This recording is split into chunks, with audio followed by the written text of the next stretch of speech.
Hello, everyone, and welcome to the Jeffrey Epstein Show. I'm your host, Bobbycapucci, and this is a morning update. Last night, we were talking about the Department of Justice and their piss-poor job on their so-called internal review. Well, today we're going to add some more context to that, and we're going to jump into the article from the Miami Herald, which is a lot longer than the Daily Mail article that we read yesterday, and provides more context as to who the players were, who was being looked at, and what the situation overall was. So, like you all know, I am big on context here. So we're going to use this Miami Herald article, and we're going to see what else is going on here with this Department of Justice and their piss-poor decision to say it was just bad judgment on Acostas' part. Now, I expected this so-called internal investigation to turn up exactly what it turned up. Squat. Nothing. Zero. Did we really think that the Justice Department was going to put themselves on blast for the job that they did, or the job that they didn't do, I should say? Of course not. It's all about saving face. It's all about cover your ass. It's no different than the royals over in England. These people think that they are the ruling class. They think that they're the aristocracy and they rule and lord over us. But that is not the case. And the scuzz at the Department of Justice, led by Darth Barr, I cannot wait for all of them to be gone. But then it'll just be a new wave of meet the new boss, same as the old boss. And the wheel just keeps on spinning. It seems like the only person who was really fired up about this was Senator Ben Sasse from Nebraska. And he went pretty hard in the paint. He had some pretty strong words, and I agree with all of that. But at what point do words turn into action? At what point do these senators start to hold people responsible? So far, I guess we haven't reached that point, because nobody has been held responsible. Nobody has lost their jobs. Nobody has even had to face the music when it comes to their shitty job that they did. And this report just goes to smooth things over. That's what this report is. Let's smooth things over. The Justice Department had nothing to do with this. Are you kidding? This was just a poor bit of judgment on one man's part. Well, that's not going to fly with me. That's not going to cut it. And there is a much deeper problem here than just Acosta. And it goes all the way to the top.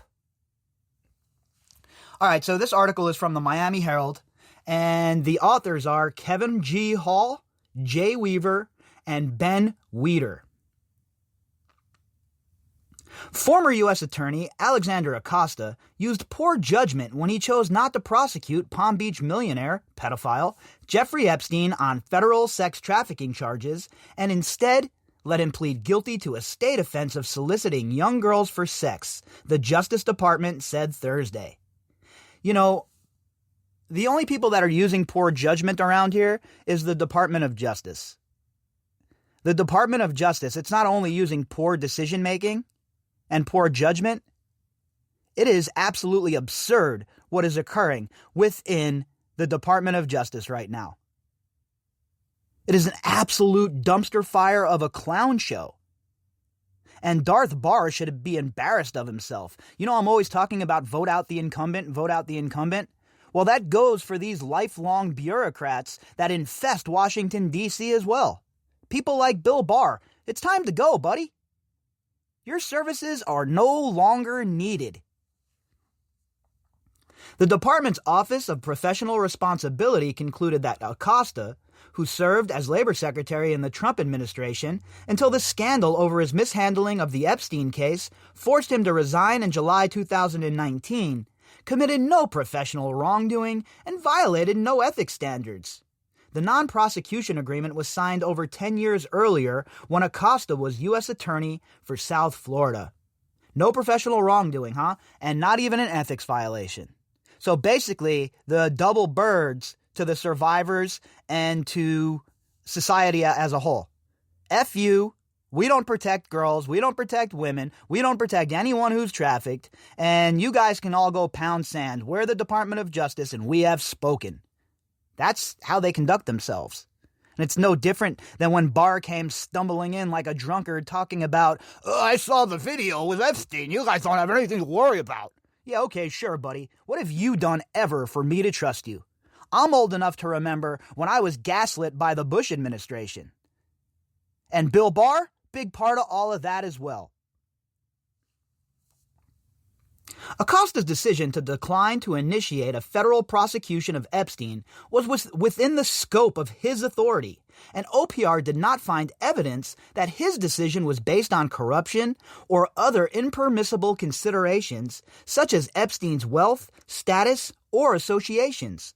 A 13-page executive summary of OPR's report says it's just complete and utter garbage and trash. How can anyone look at this and say that everything that happened was above board, that everything that happened was legit?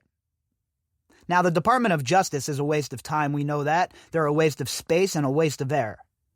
But like I said last night, the 11th Circuit Court of Appeals is really where the power is here.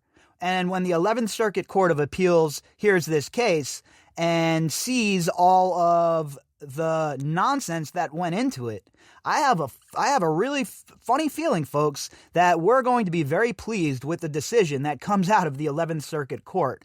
And I think, like I said last night, that there's a better than good chance that they overturn that non-prosecution agreement, and then the wheels come right off of this Department of Justice report. It shows that it's toothless, and it shows that the people who were involved in this internal report really didn't do shit. They didn't care.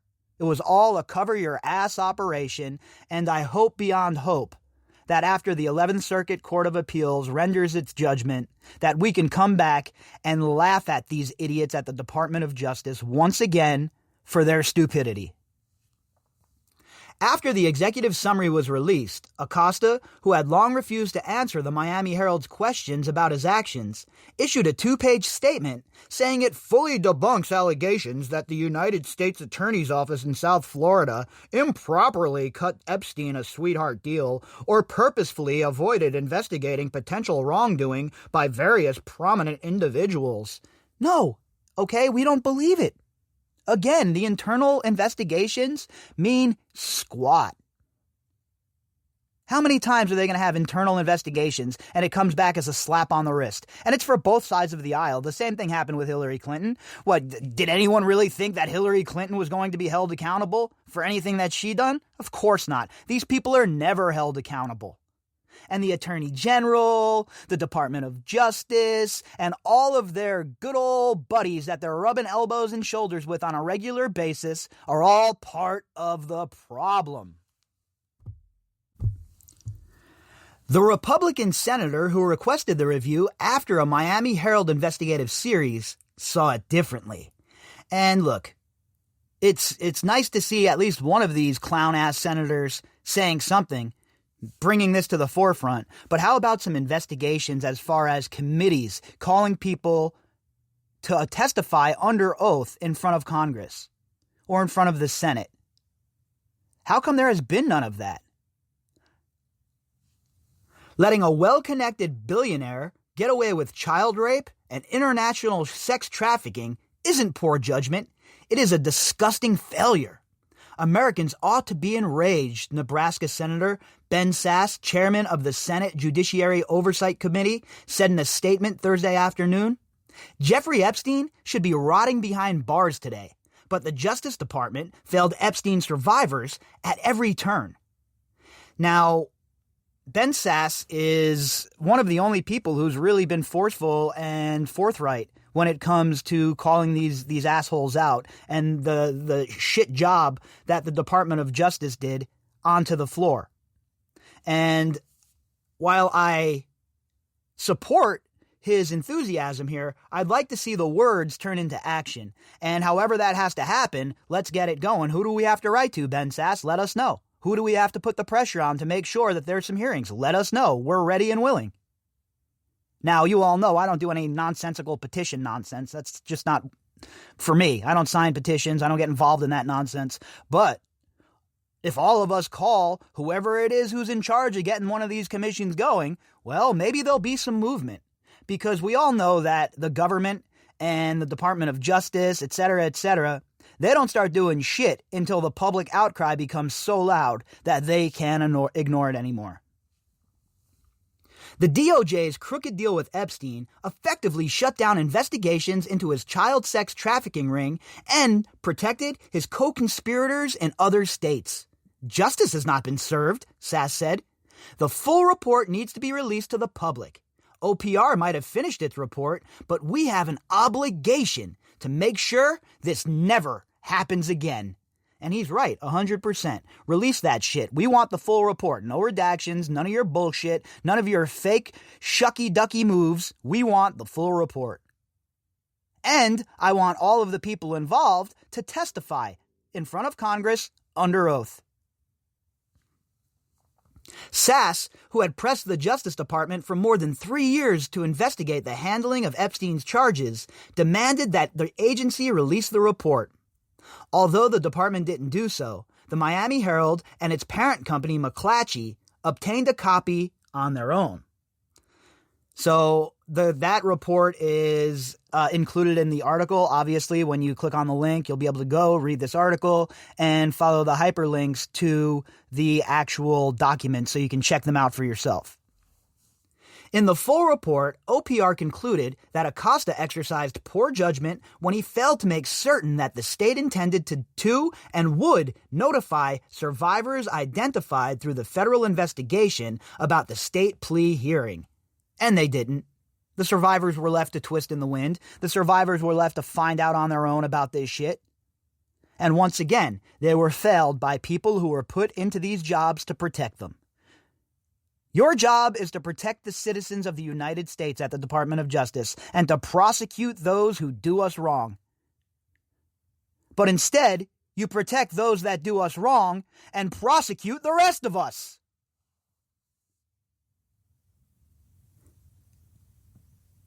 His decision left survivors uninformed about an important proceeding that resolved the federal investigation, an investigation about which the United States Attorney's Office had communicated with survivors for months.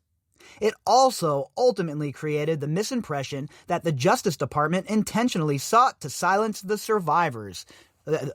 Misimpression? No, we got the right impression. And you're not going to change the narrative with your report here, and you're not going to be able to spin it. Bill Barr's henchman?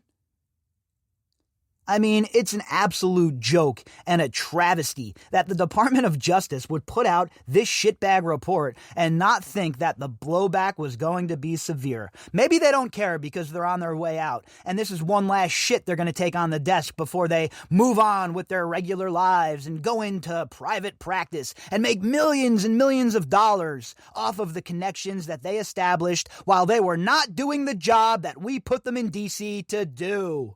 And yet we keep sending the incumbents back.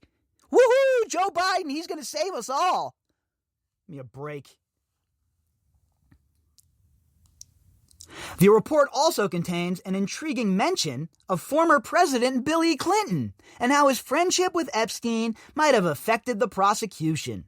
It also paints celebrity attorney Alan "I kept my underpants on" Dershowitz in unflattering terms. Oh, yeah, they have a lot of big words, right, about Bill Clinton and Alan Dershowitz. Definitely, oh, yeah, we have some information and, it paints them in a bad light. But nobody ever asks them questions. Where's the Miami Herald? Are they showing up at Bill Clinton's office? Are they pursuing him the way they did Acosta? Every time we turn around, there's a document with Bill Clinton's name in it. But yet nobody is chasing him down to get answers. Nobody's camping out waiting for him to come out of Red Robin to have a talk. Ask yourselves, folks, why is that the case? Every single official document that comes out mentions Bill Clinton. And yet, here we are, Bill Clinton getting a free ride once again. The summary said the Office of Professional Responsibility, which investigates allegations of misconduct by federal prosecutors, had reviewed hundreds of thousands of records, including emails, letters, memos, and investigative materials, and conducted more than 60 interviews of witnesses, from FBI case agents to former Deputy Attorney General of the Justice Department. Oh yeah, I'm sure that they all aren't rallying around each other to protect the image of the Department of Justice, to protect themselves, to protect any of their wrongdoing, perhaps? I'm so tired of the government circling the wagons whenever the pressure gets put on them. They work for us. It's time we let them know that again. In a statement, the Justice Department said it shared the executive summary of the report with survivors on Thursday and the full report with a congressional committee. Well, isn't that nice? A congressional committee, huh? They're getting the full report. Are they have enough time to do that? Or are they too busy infighting still and not passing stimulus and not helping American people? What exactly is it that they're doing in Congress, folks? Can anyone tell me what they're doing? Because they're not doing anything that's benefiting our lives, that's for sure.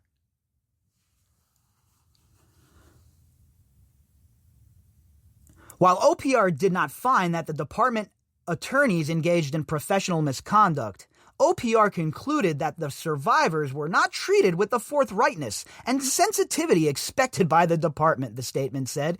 It's always the same shit, right? Oh, well, they had a misstep, but they weren't doing it on purpose. They weren't really trying to help Jeffrey Epstein. It was just a misstep. It was just an accident. Sorry, I don't believe it, okay? I don't believe it for a second.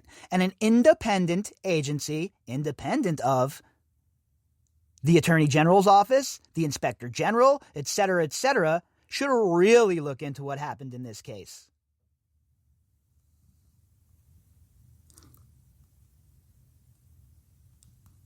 Among the federal prosecutors who avoided being targeted for criticism in the executive summary were Acostas' former top assistant, Jeffrey Sloman, ex-criminal chief Matthew Menschel, former case prosecutor Marie Villafana, who had prepared a sex trafficking indictment against Epstein that was not filed, and her boss, Andrew Lorey. They and their actions, however, are detailed in the full, unreleased report. Why isn't it released to the public? I'm so tired of this shit. It gets released to who? Our representatives? Do you feel like you're represented in Washington, D.C., folks, by your congressman or your senator, that they went there because of foreign money that came from out of your state anyway? Do they represent you, or do they represent the party that they belong to? I certainly don't feel represented by either side. I am pleased that the OPR finally has completed its investigation, but am disappointed that it has not released the full report so the survivors and the public can have a fuller accounting of the depth of interference by the U.S. Attorney's Office, management, and Epstein's lawyers that led to patently unjust outcome in the Epstein case. Villafana, who resigned as a federal prosecutor last year but had remained silent on the matter, said in a statement, so that's pretty damning, huh? She's blaming the U.S. Attorney's Office and Epstein's lawyers. Everyone's blaming her and the state lawyers, but I'm sure there's plenty of blame to go around. I blame everybody involved, Villafana as well, but why didn't the federal government, federal prosecutors, Mukasey's boys, really go in for the throat here? Since when does the state tell the federal government to step aside? That injustice, I believe, was the result of deep implicit institutional biases that prevented me and the FBI agents who worked diligently on this case from holding Mr. Epstein accountable for his crimes. She's throwing the Department of Justice under the bus here. She's saying that it was the Department of Justice's fault that this wasn't prosecuted. And Michael Mukasey, who was in charge of the Department of Justice at the time, should take the full brunt of this shit. But he won't. Sloman, who served as Acostas' first assistant during the Epstein prosecution, declined to comment. In an op-ed piece published last year in the Miami Herald, Sloman acknowledged that Epstein deserved harsher punishment than he ended up getting. Oh, isn't that nice of you, Mr. Sloman? We're glad that you could find it in your heart to, open your eyes and see that Epstein screwed literally everybody he's ever been around. And the people of the United States are tired of shit like this. And if you won't hold people accountable, then it's going to be up to us to hold you accountable for not doing your job. And I'm here to tell you folks, that is exactly where I'm at right now, right this second. You can call me the Cougene against the machine, because I am raging, folks, at these people in power.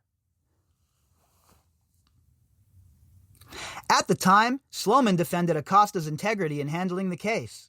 Our priorities were to make sure Epstein could not hurt anyone else and to compensate Epstein's survivors without re-traumatizing them. Well, you failed. All right, he got out of jail and he continued to abuse people. If I was abused by this man after you had already sent him to jail and he signed this plush plea agreement, I would sue the United States government for complicity in this. They should have put him in jail, but yet, because of their negligence, he was let free and he continued on committing his crimes. How dare you? Sloman wrote in February 2019, apparently referring to a short term Epstein served in the Palm Beach jail and settlements paid to some of Epstein's survivors. The op-ed was published months later before Acosta resigned as labor secretary. The OPR investigation was prompted by the 2018 Miami Herald series Perversion of Justice, which renewed interest in the non-prosecution agreement. And that's for sure, it did, but isn't the timing a bit funny to you? Where was this investigation prior to 2016? All of a sudden it became top priority? The executive summary mentions the Miami Herald's reporting numerous times as the reason for the intense public interest. A little low-key flexing right here, huh? They've earned it, though. As much as I break their balls for the motivation behind their investigation, it really doesn't matter, honestly. When all the chips are down, they're the ones who initiated this and kicked it into gear, and for that, I am definitely thankful. But don't, piss on my back and tell me it's raining over here, all right? We know your motivations, and we know why the investigation was initiated by the Miami Herald. It mentioned a breakfast meeting between Acosta and one of Epstein's lawyers, Jay Lefkowitz, in October 2007 that was highlighted in the Herald series. OPR did not find evidence establishing that Acosta's breakfast meeting with one of Epstein's defense counsel in October 2017 led to the NPA, which had been signed weeks earlier, or to any other significant decision that benefited Epstein. Okay, how would you know that? What, did you have an interview with Lefkowitz and an interview with Acosta, and they both said everything was above board? We certainly didn't do anything wrong. We were just catching up over some tea and crumpets. Give me a break. So they met, and they didn't have any kind of conversations about the case, huh? They were talking about their families and the bowling league, I guess. Do they expect any of us to believe this? The report, Acosta, in his statement, pointed to this as evidence he acted properly, and that the Herald's reporting, which described the meeting as unusual, was flawed. The Herald series, however, described how in the months after the meeting, Epstein's legal team peppered Acosta and his subordinates with emails demanding modifications to the arrangement, citing assurances given at the meeting. And the evidence is there, okay? So what I'm doing here now is we're just putting it all into context so you get a nice and plush idea about how effed up the Department of Justice is now and then. All right? Now remember, the Department of Justice didn't just automatically overnight become shitty when Barr showed up, okay? It has been shitty forever. It's shitty now, and it's going to get shittier in the next term, I'm guessing.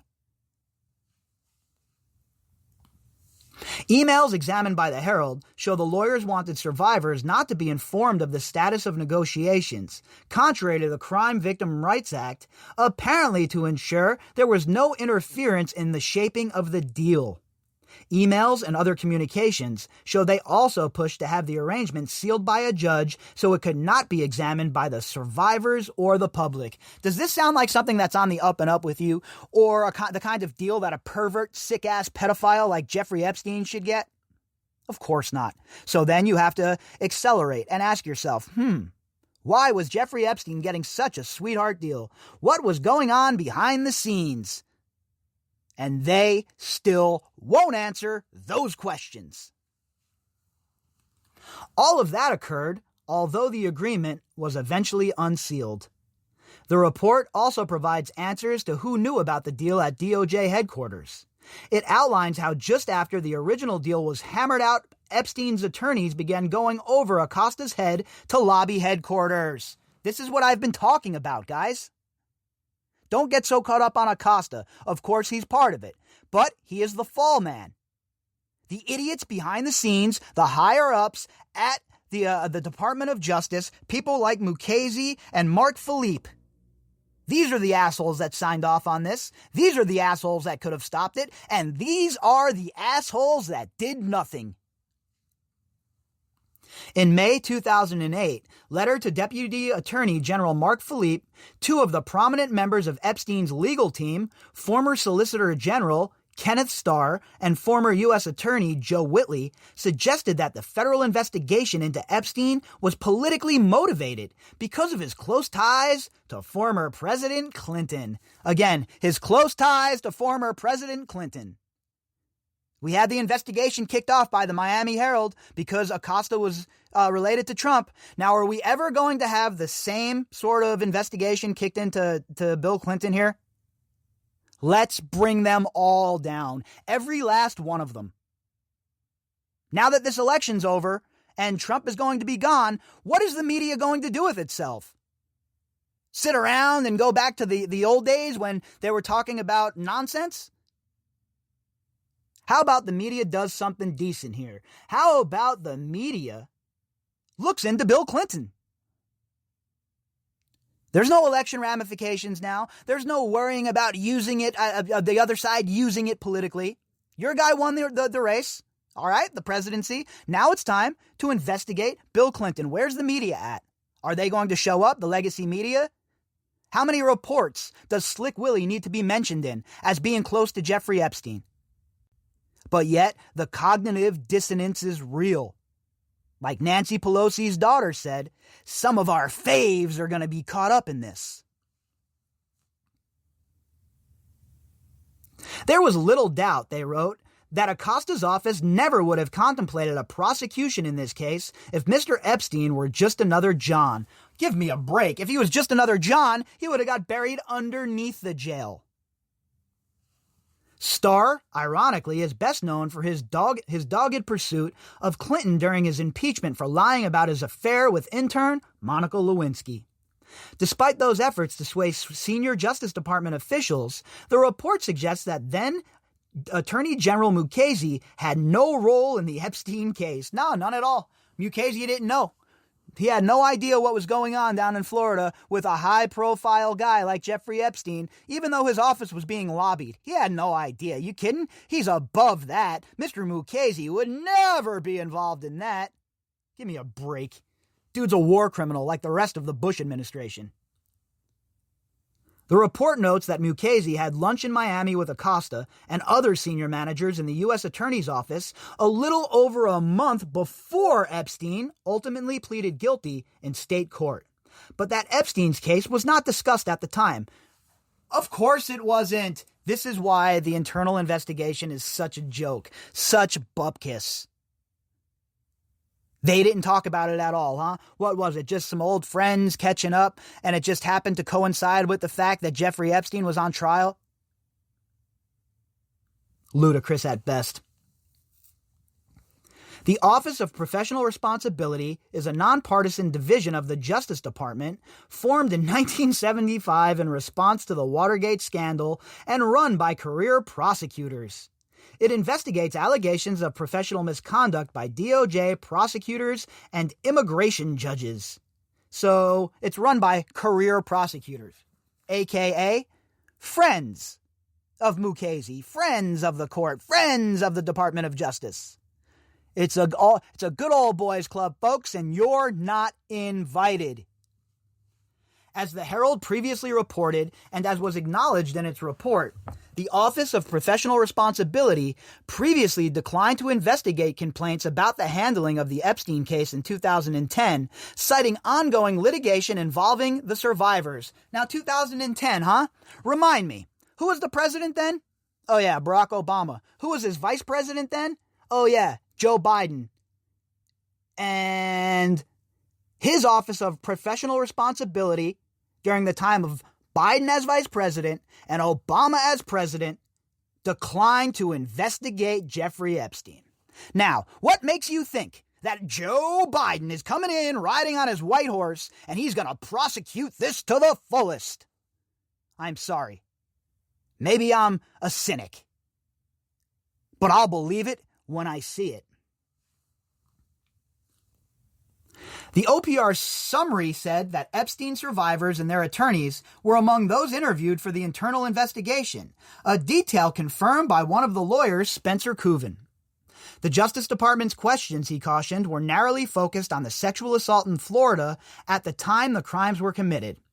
It was a time when law did not prescribe serious punishment for those who inappropriately touched victims under the age of consent, which is 18 in Florida. Florida, what a shit show, huh? I mean, beautiful place. A lot of great people. Every time I've ever went down there and visited, it's been, fun. But man, oh man, what the hell is wrong with the laws here? Talk about having a set of laws put into place to help the so-called members of polite society shit on the rest of us. Merely touching was punished differently than full intercourse, Kuvin said. In the case of my clients, there was no penetration. That law has since been changed. Well, thank God. Kuvin also questioned why the FBI did not dig deeper. They had interviewed enough people to know that Epstein was traveling between New York and New Mexico, so any decent investigator would have looked into whether he was doing this in other states, he said, citing 2 other locales where Epstein maintained homes.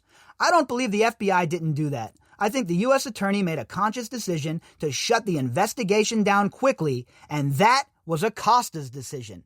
Yeah, I don't believe that, though. I believe that Acosta is the fall guy, and I'm until I have other evidence that Mukasey and Mark Philippe weren't involved in this and didn't put pressure on Acosta, I'm sorry, I can't believe that let's be honest, folks, a low-level federal prosecutor would be able to have the lateral ability to make that move on his own. I am sorry, the facts just don't add up to that. Epstein survivors are mentioned in another passage in the full report concerning Epstein attorney Alan, I kept my underpants on, Dershowitz.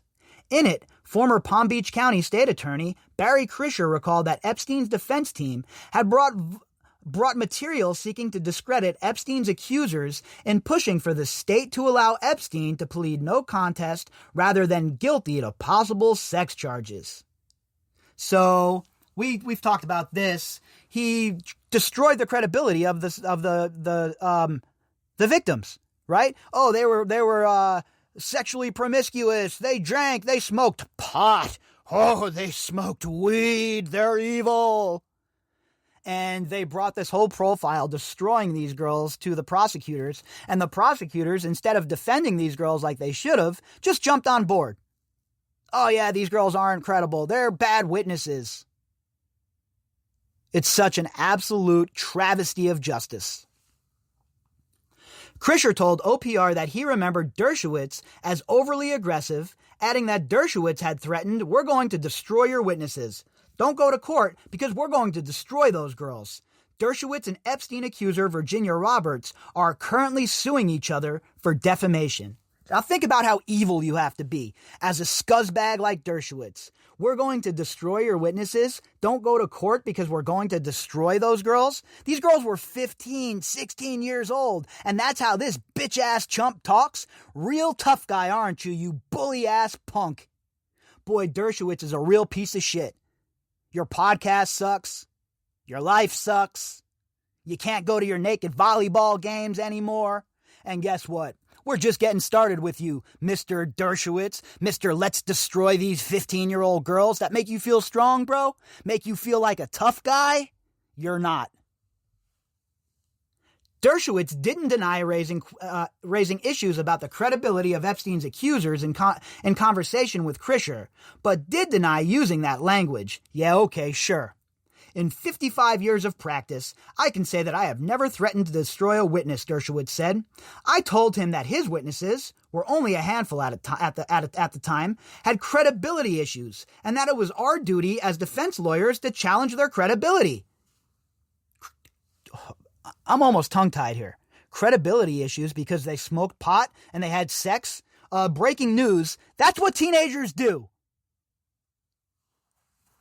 Dershowitz said that he wasn't contacted by the authors of the Justice Department report. Of course not.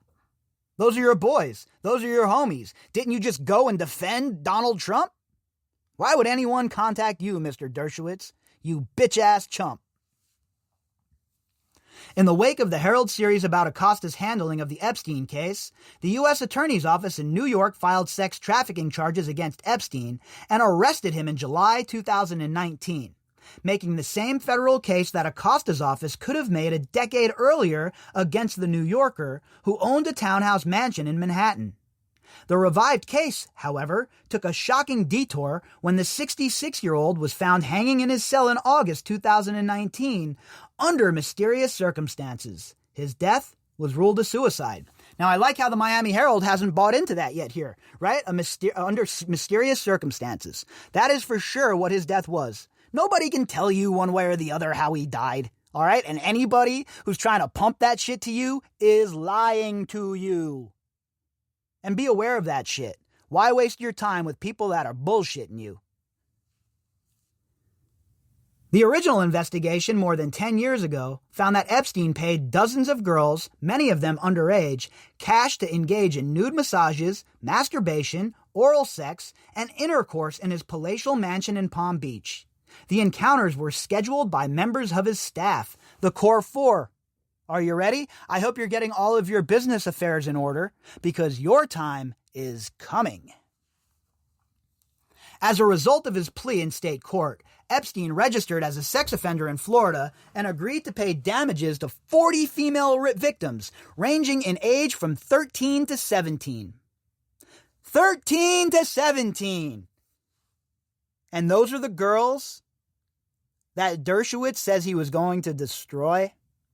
Now, mind you, we haven't even gotten to Virginias and the Courtneys of the world in the Epstein story. These are the young girls from high school that were being brought in through a revolving door in the Palm Beach mansion. 13 to 17 years old. How dare these prosecutors? How dare the whole entire government let this occur? As part of the plea agreement negotiated by Acostas' office, Epstein wouldn't be charged in federal court, even though the feds had drawn up a proposed 53-page indictment that carried a potential punishment ranging from a mandatory 10 years in prison to a life sentence. Think about that. If they would have went through with it, if your government officials would have went through with it, Epstein would have never hurt any of those other girls after he was originally charged here. So all of those girls who came in the aftermath, all of those lives that were ruined, are directly on the shoulders of the Department of Justice. Acostas' non-prosecution agreement was signed by the financier, pedophile, and his lawyers in September 2007, and amended through the end of that year. The deal also immunized several of his alleged co-conspirators from federal prosecution. The DOJ report criticizes the non-prosecution agreement as a flawed mechanism that removed federal control over the case to the state authorities. So that's important. I think that'll come into play with the 11th Circuit Court of Appeals as well. This report criticizes the NPA. Everybody criticizes it and says it's garbage. So now it's time for the 11th Circuit Court of Appeals to overturn it. That's what needs to happen. That's how we fix this. That's how justice is served in this case. Because obviously the Department of Justice won't do it themselves. So let's get the courts involved and let's force the issue. Epstein ended up serving just over a year in a Palm Beach County stockade, while local authorities allowed him during his incarceration to go to work or do whatever he wanted for 6 days out of every week, returning to the stockade only at night. Now imagine having that sort of ability while you're locked up and you're a guest of the federal government. Sure, go ahead, do whatever you want, Mr. Epstein. You can wander around, you can go out, you can abuse girls, no problem. We're here for you, sir. What would you like? Can I get you a drink? Maybe you want some Cheez-Its for when you're watching the late night shows? What can we do for you? Make your life easier, you monster. And meanwhile, while Jeffrey Epstein is catching sweetheart deals, while Jeffrey Epstein is living like a prince while he's still in jail, the survivors are left waiting for answers and once again, waiting on justice. If you'd like to contact me, you can do that at Bobbycapucci@protonmail.com. That's BOBBYCAPUCCI at protonmail.com. You can also find me on Twitter at BOBBY_CAPUCCI. All of the links that go with this episode can be found in the description box.